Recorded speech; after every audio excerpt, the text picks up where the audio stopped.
So good morning friends, welcome to my channel Edward Wings. And सबसे पहले दिवाली की हार्दिक शुभकामनाएं सब व्यूअर्स को एडवर्ड विंग्स की। एंड दिवाली के दिन जो है आपकी सारी जो है मनोकामनाएं पूर्ण हों। एंड आज हम बात करेंगे कोऑपरेटिव्स का पेपर जो आपको पता है आ ही चुका है।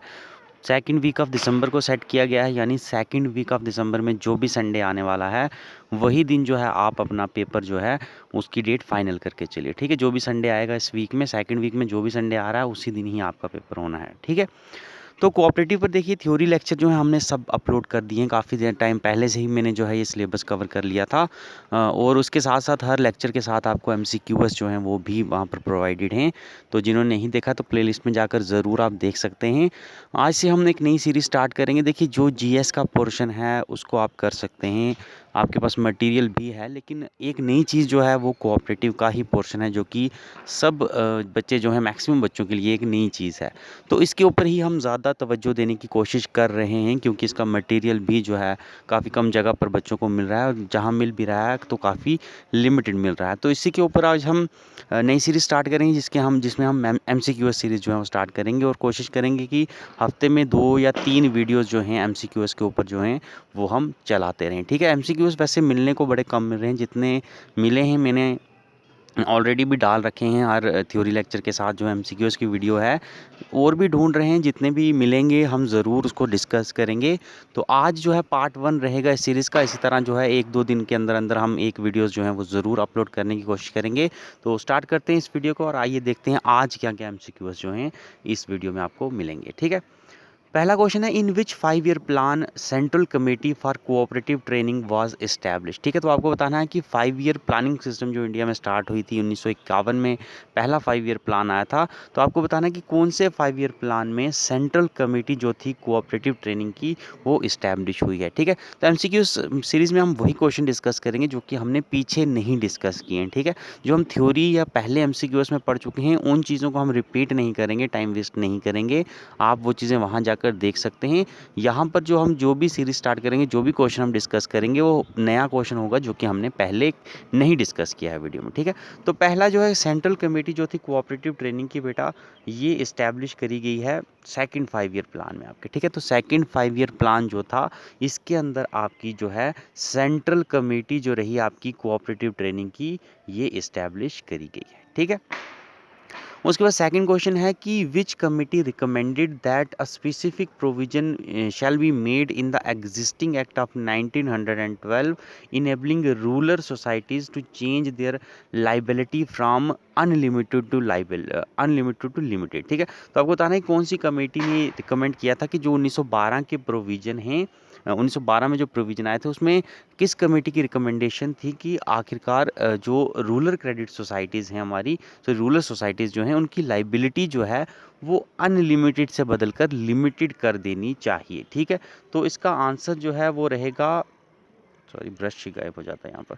ठीक है, तो इसका आंसर आपका रहेगा सरिया कमेटी। ठीक है, सरैया कमेटी जो है इसके बारे में हमने थ्योरी लेक्चर में भी पढ़ा था। इन्होंने कहा था कि जो रूरल सोसाइटीज़ हैं 1912 एक्ट में जो बताया गया था कि रूरल सोसाइटीज़ जो हैं उनकी लाइबिलिटी जो हैं अनलिमिटेड से हटाकर लिमिटेड कर देनी चाहिए। ठीक है, ये था सरैया कमेटी की रिकमेंडेशन। ठीक है, उसके बाद तीसरा क्वेश्चन है कि the dash of India has incorporated cooperative values and principle in its second schedule. तो कौन से एक्ट की बात हो रही है यहाँ पर कि कौन से एक्ट के सेकंड शेड्यूल के अंदर जो है कोऑपरेटिव वैल्यूज़ और प्रिंसिपल्स जो हैं उनको जगह दी गई है। तो इसका आंसर रहेगा आपका multi state cooperative societies act जो हैं, multi state cooperative societies act 2002 की। ठीक है, तो multi state cooperative societies act 2002 का जो है इसके अंदर इसका जो सेकंड शेड्यूल है उसमें कोऑपरेटिव वैल्यूज़ और प्रिंसिपल्स जो हैं उन्हें रखा गया है। ठीक है,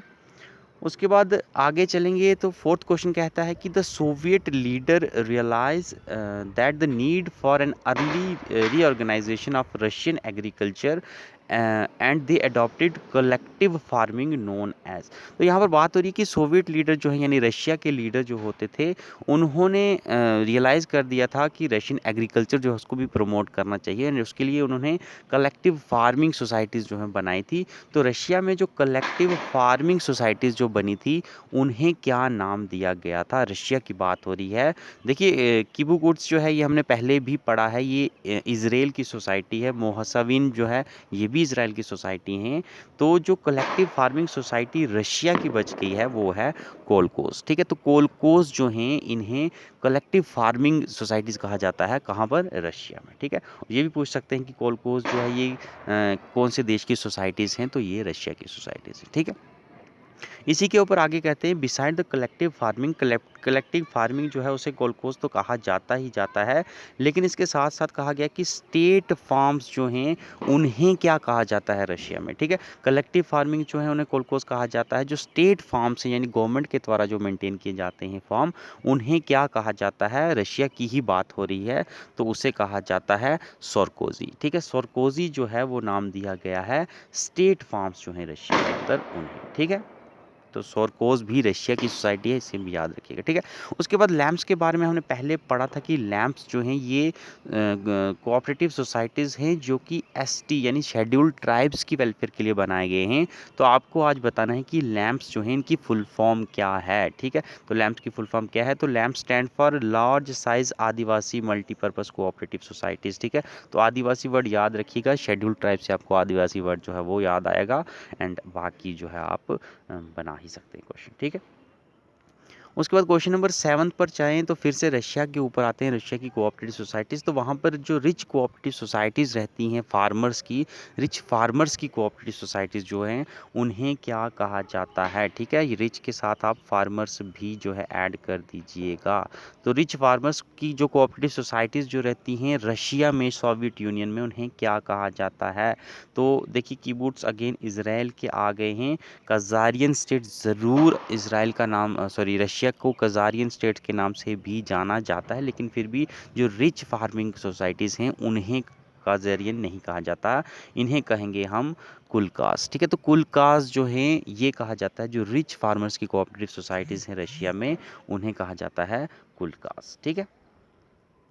तो आज रशिया के ऊपर काफ़ी सारे क्वेश्चन जो है मुझे मिल गए, तो मैंने सोचा कि आपके साथ डिस्कस कर दूं। उसके बाद इंडिया की बात करते हैं हम कि इंडिया में in India cooperative legislation started in the year. तो इंडिया में जो कोऑपरेटिव लेजिस्लेशन जो है स्पिरिट में जो है वो कौन से ईयर में स्टार्ट हुई? तो हमने डेक्कन एग्रीकल्चर रिलीफ एक्ट वगैरह भी पढ़ा है, हमने लैंड लोन के बारे में, लैंड लोन एक्ट के बारे में पढ़ा है, एग्रीकल्चर लोन एक्ट के बारे में पढ़ा, लेकिन वो एक माइनर से जो हैं एक्ट थे जो कि पूरी कंट्री पर लागू नहीं होते थे। अब डेक्कन एग्रीकल्चर रिलीफ एक्ट जो था वो सिर्फ मद्रास तक ही सीमित था, और बाकी भी जो एक्ट जो कि पहले आए थे वो पर्टिकुलर स्टेट या पर्टिकुलर प्रोविंस के ही रिलेटेड थे। एक जो पहला लेजिस्लेशन, कोऑपरेटिव लेजिस्लेशन जो कोऑपरेटिव के बारे में इंडिया में स्टार्ट हुई, जो कि पूरे इंडिया लेवल पर जो है इम्प्लीमेंट हुई, जिसको लागू किया गया, वो आपको पता ही है कि 1904 में हुआ, ठीक है। तो कोऑपरेटिव क्रेडिट सोसाइटीज़ एक्ट जो है 1904 का आया था, उसी के साथ ही जो है कोऑपरेटिव लेजिस्लेशन जो है इंडिया में वो शुरू हुई, ठीक है। उसके बाद क्वेश्चन नंबर 9 है कि विच British viceroy was responsible for promoting the cooperatives in India. तो इंडिया में कौन से ब्रिटिश वायसरायज थे जिन्होंने कोऑपरेटिव की प्रमोशन में जो है वो काम किया है? तो आपको अगर 1904 का एक्ट पता होगा तो आपको पता है कि उसके बाद कोऑपरेटिव्स जो हैं, लेजिस्लेशन अगर 1904 में आ गया था तो उसके बाद 1905-06 के बाद जो है अच्छा जो है प्रमोशन होनी शुरू हो गई है। और 1905 के बाद आपको पता ही है कि इंडिया में वायसराय जो हैं वो लॉर्ड कर्जन थे, ठीक है। तो लॉर्ड कर्जन वायसराय थे 1905 से लेकर 1911 तक जो है ये वायसराय आई थिंक रहे हैं। तो इन्होंने जो है कोऑपरेटिव की प्रमोशन के लिए जो है सबसे पहले काम करना भारत में स्टार्ट किया था, ठीक है। उसके बाद आज का आखिरी क्वेश्चन है कि इजी क्वेश्चन है, आई होप आप लोग इसका ज़रूर आंसर सही करेंगे, कुछ लोग नहीं भी कर पाएंगे तो उन्हें आज सीखने को मिलेगा।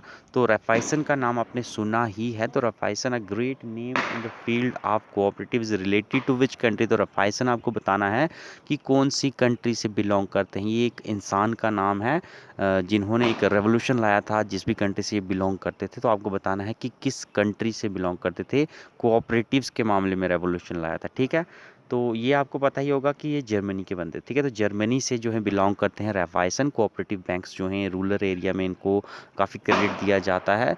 तो रैफाइसन जो है वो जर्मनी से हैं, ठीक है। तो आज की वीडियो में इतना ही है। इसके बाद हम कल नहीं तो परसों हम एक और जो है वीडियो बनाएंगे, जिसके ऊपर हम बाकी जो है एमसीक्यूज जो उसको भी डिस्कस करने की कोशिश करेंगे, ठीक है। आज की वीडियो में इतना ही बन रहेगा। हमारे चैनल के साथ देखते रहिए एडवर्ड विंग्स।